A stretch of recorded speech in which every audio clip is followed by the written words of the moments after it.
So the aftermath of Monday Night Raw for SummerSlam 2017 begins with Heyman and Lesnar. And basically, Heyman selling the main event at SummerSlam, which was like one of the only matches worth watching at SummerSlam. But anyway, Heyman is like, yeah, of course, the scenario's kind of played out as far as trying to take Brock Lesnar out of the equation.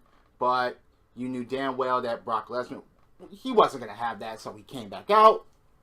He does, but Brock Lesnar does. Takes out people. And look, he pinned Roman Reigns at SummerSlam, and I thought that that was one of the best decisions ever because that doesn't hurt Joe, that doesn't hurt Strowman, and fuck Roman Reigns. But then, Braun Strowman comes out.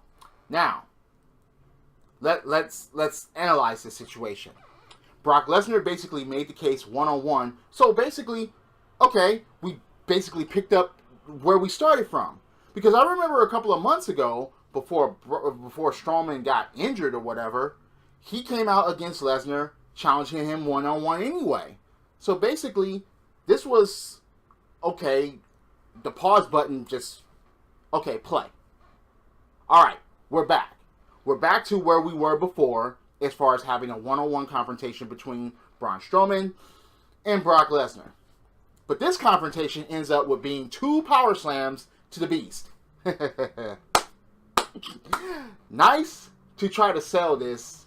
Finally, someone taking down the... Oh, no referees showed up. There was no separation of the match. There was no... Oh, we gotta separate this... The Samoa Joe and the Beast got separated, but Braun Strowman and the Beast... Oh, they just let the 2 power slams happen. Okay, yeah, WWE logic.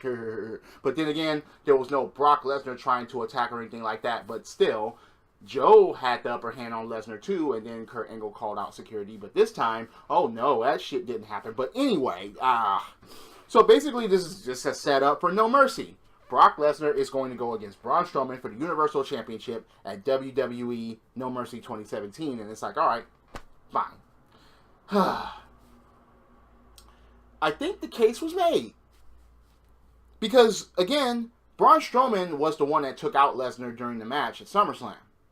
By power slamming him through one announce table, then through another announce table, and then dumping the third announce table on the Lesnar, having Lesnar to be carried out. So, fine. Enzo and Cass in the Brooklyn Street fight. Why is this happening? Why did this happen? Why did this have to happen the first night on the fucking card? So Enzo, he basically comes out and he's like, okay, friendship for 15 years. Yeah, it started here. And, oh, God. So he basically tries to come prepared and gets a shopping cart full of weapons. But before he could use any of them, what does Big Cass do? He goes from the ring into the aisle and basically knocks Enzo out. Why didn't this match end right there? In a street fight, can't these things end outside of the ring? So why... This was before a commercial break. This shit could have ended right before the commercial break. So I didn't understand why this kept going. So it does keep going, and I'm just like, end this as soon as possible. End Enzo as soon as possible. But that didn't fucking happen. All it was punishment after punishment after punishment until Big Cass goes for a big boot. Enzo drapes the top rope so Cass goes flying out, and then Cass injures himself.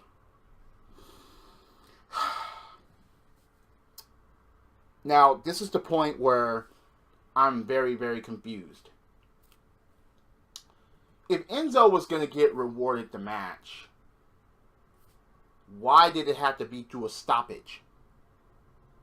This is a street fight.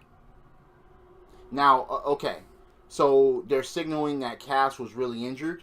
He tried for the Empire Elbow and he buckled after laying Enzo out some more. So I was like, yeah. So a match stoppage during the street fight. I don't understand that. That is a stupid rule. So the bell rings.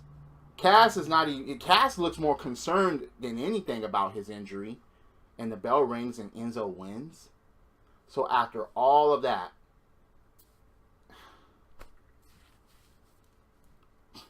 So it took Big Cass to stop Big Cass. A decision to stop a street fight. I don't understand that logic. That's very, very fucking confusing to me. Oh, yeah. Great Monday Night Raw so far, right? One match, and it's a stoppage at a street fight with Enzo and Cass, with no one coming out to help Enzo. He ends up fucking getting his hands raised through stoppage. It's just... So, Emma is backstage bitching and bitching and bitching about the women's revolution and about Nia Jax. Okay, I'm just going to go ahead and say it. Nia Jax ends up behind Emma listening to everything. I'm just going to go ahead and say it. How can you not notice this big bitch coming up behind you? Are you serious? I look, that makes no sense whatsoever. Okay? Nia hears everything, and then basically it's like, yeah, challenges fucking Emma to a match. Which Nia actually wins. Okay, duh. Who thought anything otherwise? It's just... Oh, great Raw so far, right? You got these two matches on some events that just didn't make any sense on both of them. It's just... okay. Elias Sampson. He gets cheap heat out of Brooklyn, and he sings a song about RTruth. And then RTruth comes in and does that what's up shit. Okay,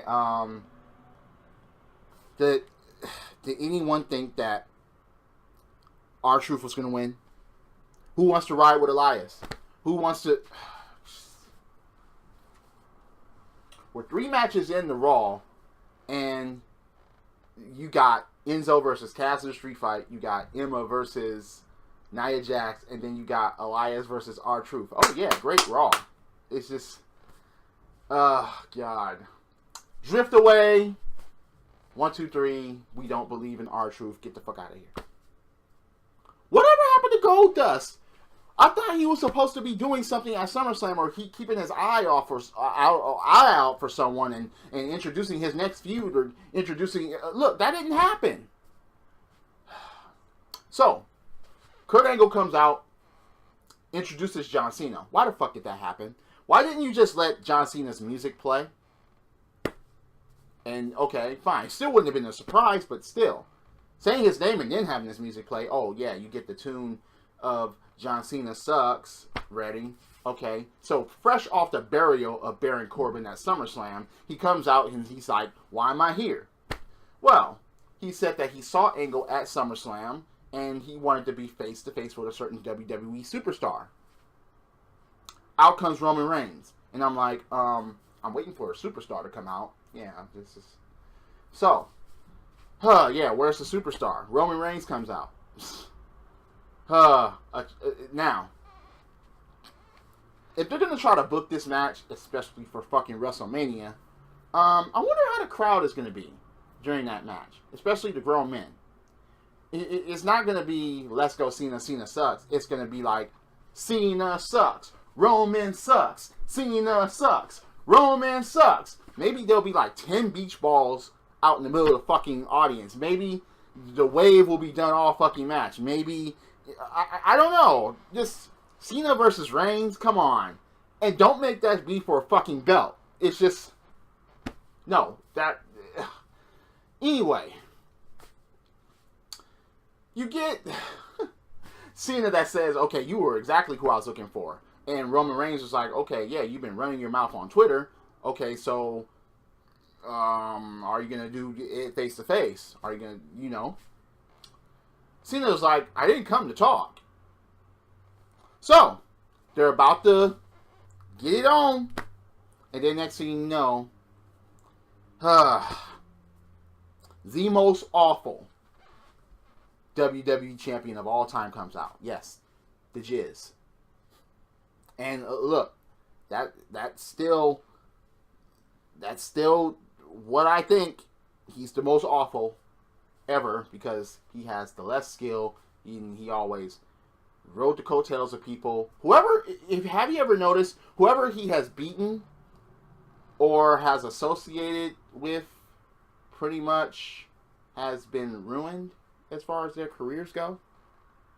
But anyway, he comes out and he's okay. This ended up being one of the biggest jokes because he couldn't even pronounce Barclays correctly. He's trying to make the case of all he did was bitch. Let's just be honest about this. He bitched about Reigns and Cena and bitches about respect, claims that he worked for 12 years. Yeah. 12 years of work. No, you haven't fucking done anything. Because he says that, okay, the ones that works the hardest, no, you haven't worked hard at all. You haven't done anything at all. You have this Intercontinental belt just plastered on you. It plastered on you. You haven't fucking done anything. You didn't even fucking defend it at SummerSlam. Why? Pussy. So after that, it's like, of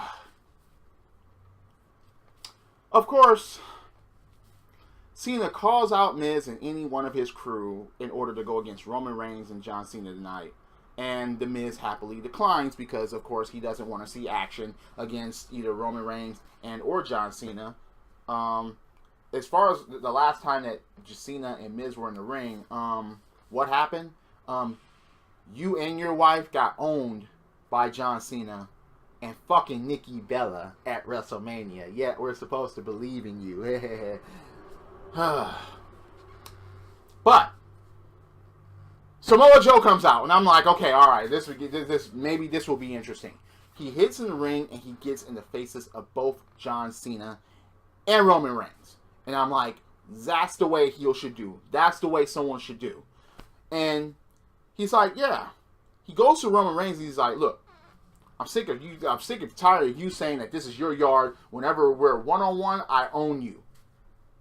And then he goes to Cena, and he's like, and as far as you're concerned, and starts attacking Cena. And I'm like, yeah, get him. This is the way a true heel should work. This is the way a true heel operates. This is a way a true heel gets in there, lays it all out. Even if you attack and get your ass whooped, that's fine. But at least there was a fucking confrontation. What happened to the jizz and the jizz tourage while Cena was being attacked by Joe? Being handled by Roman fucking Reigns. All three of them. The Miz tried to attack, nothing. It's okay. Cena tried to fuck you on Samoa Joe. Joe almost hits the coquina clutch and then gets Superman punched out of it. So, okay. That didn't make Joe look weak. The jizz and the jizz tourage look like total garbage. As usual, because that's what they are. So, you had an 8-man cruiserweight clusterfuck match where the faces win. I'm not even going to go into detail with this. Because I'm like, why is this shit on Raw? And it's like, So, for the fourth match of the night, you get cruiserweights. Yeah, okay. Like, we tuned in to Raw to see the cruiserweights. I don't know anyone that tunes in to Raw to see the fucking cruiserweights. Especially these cruiserweights. I mean, just... No. After that cruiserweight match, Neville is in the back, and, alright, he gets introduced as the new cruiserweight champion, and Neville is like, okay, what do you expect? Yeah, the hot potatoing of titles. Oh, yeah, he finally has nameplates on the side of the fucking belt. So, Tozawa and Titus comes to him, and he's like, okay, we got one word, rematch. And there's going to be a rematch on 205 Live. And it's like, okay, fine. Yeah, in this scene. Jason Jordan wants to compete tonight. And Kurt Angle's like, no, you can't compete with The Miz because The Miz already has a match. And Jason Jordan actually says that he wants Finn Balor in the ring. Why? Why couldn't he say Bray Wyatt?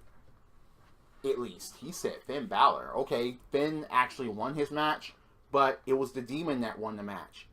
So, is Finn going to come out as the Demon? Yeah, okay. Kurt Angle grants the match. So, Ambrose and Seth Rollins, new tag team champions. They come out. They say they want to party. No one believed that they could actually team up and win the belts. They call out Sheamus and Cesaro since they know that they're going to have their rematch in their rematch clause, and they call them out. Who comes out instead? The Hardy Boys. Delete chant, congratulations. And Matt says, yes. Yes, broken, come on, broken. But the thing about it is, if they go broken, are they going to be faces or are they going to be heels? Because there are enough heel tag teams on Raw. Just saying. So, yeah, brothers fight, but they put their differences aside, and they get the job done, and then the challenge was laid out. So, okay, Seth Rollins and Dean Ambrose faces the Hardy Boys. Wasn't for the title. Sheamus and Cesaro are watching from the back, and this match was a little sloppy. And, of course, maybe they're trying to show that the chemistry between Rollins and Ambrose is not quite there yet, but Rollins and Ambrose actually end up winning the match, so it's fine. At least that got a big pop. At least this match was something. At least this match made sense to a certain point. But again, what a Raw so far, right? This is the 5th match, and you get to something that actually fucking pops the crowd. I mean, yeah. So, you got Samoa Joe, punking the jizz and the jizz Taraj in the back. Because the jizz was saying that, yeah, he's talking about John Cena, and it's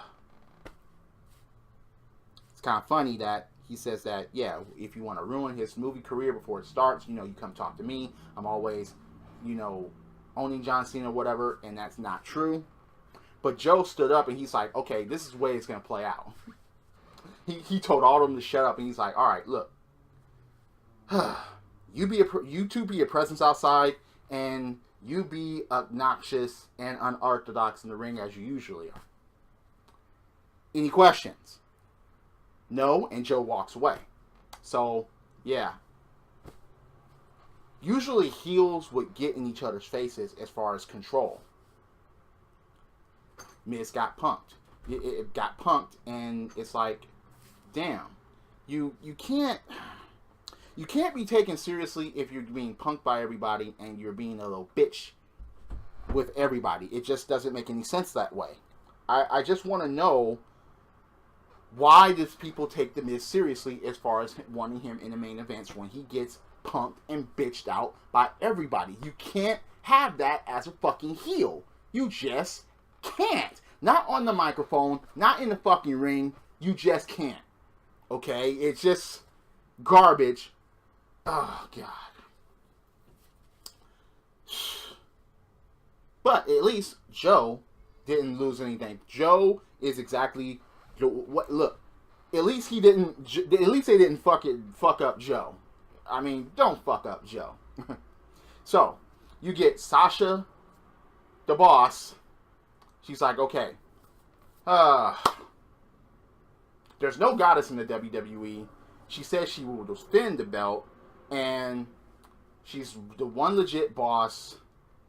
She doesn't need Nia Jax. She, no talking herself out of matches, basically making fun of Alexa Bliss.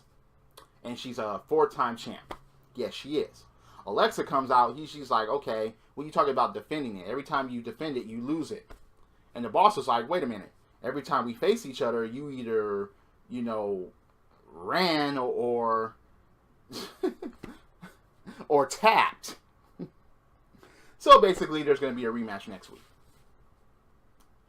Because Alexa was like, no, we don't have it tonight. We'll have it next week.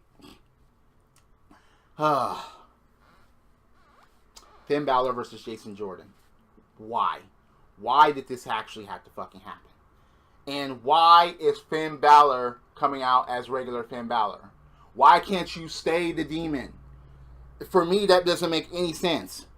You came out... Look, If the demon means so much as far as a certain change, as far as your wrestling ability or your personality or your in-ring, no, there's no fucking difference, isn't there? I don't understand. What, is it just for looks? Or is it to scare your opponent? The demon? Name something that's different about the demon and Finn Balor besides the fucking looks. I really want to know. So I don't understand the whole demon thing. But if you're gonna do it, then just do it always. If it's really good, if it really has an impact on the fucking match, then why the fuck are you going to regular Finn Balor at any time? So again, Jason Jordan gets no reaction. He got nothing. He's just, oh god, they're trying so hard to push this guy in singles competition, and no one is fucking believing it. Why? Because he's a fucking face. No one wants to hold. He even tried to handshake during the fucking match, and Finn Balor attacked him, and it's like, no, fuck that sportsmanship shit. Be aggressive. Go, look, beat motherfuckers down. You're gonna have to become a heel. I mean, sorry, it's not. Yeah, it was a good match, but Jason Jordan is all but done now. No Intercontinental Championship shot at SummerSlam because the guy he was supposed to face runs and track meets away from fucking title matches. You don't have anything for him now because The Miz is busy being a coward in other ways and trying to... Look, Jason Jordan, man, dang.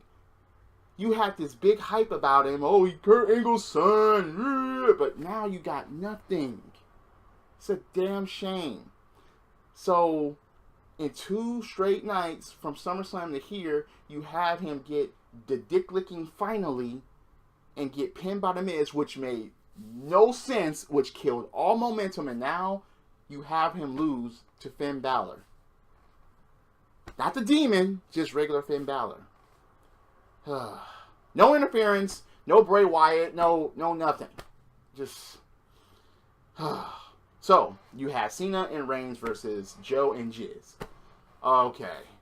Yeah, the beach ball, just like SummerSlam, appeared and people was knocking around. They were doing the wave during the match. Cena plays with the crowd while they were doing all of that. And that even distracted Cena from Joe and Jizz from a certain point. So, again, it's funny how the Jizz got virtually 0 offense against Roman Reigns. I think that's very fucking interesting because, again...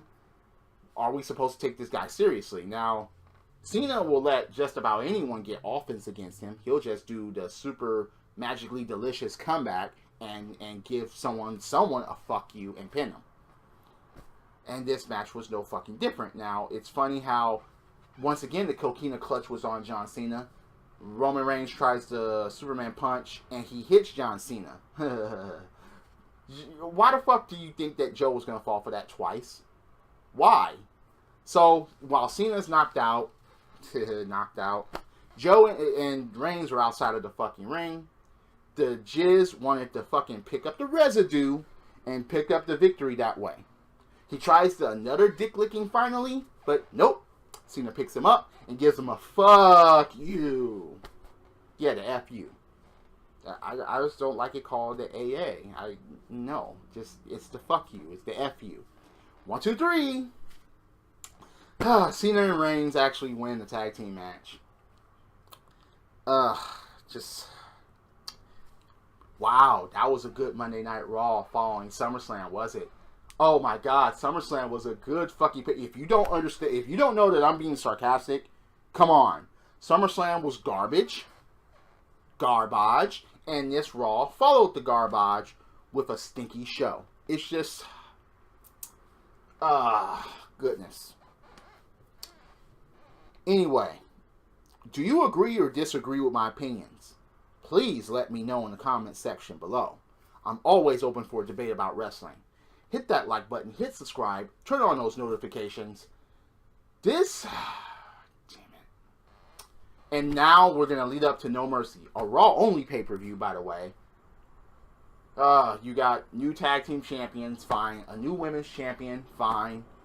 A new cruiserweight champion, okay. Hot potato. An intercontinental champion that won't even fucking defend the title. and a Universal Champion that's defending more than the Intercontinental Champion. Drop kick, spike slams, throwing motherfuckers over the top rope, both feet hitting the floor. Yes, I'm a wrestling fan. This is the theme, and I'll see you later. Credits.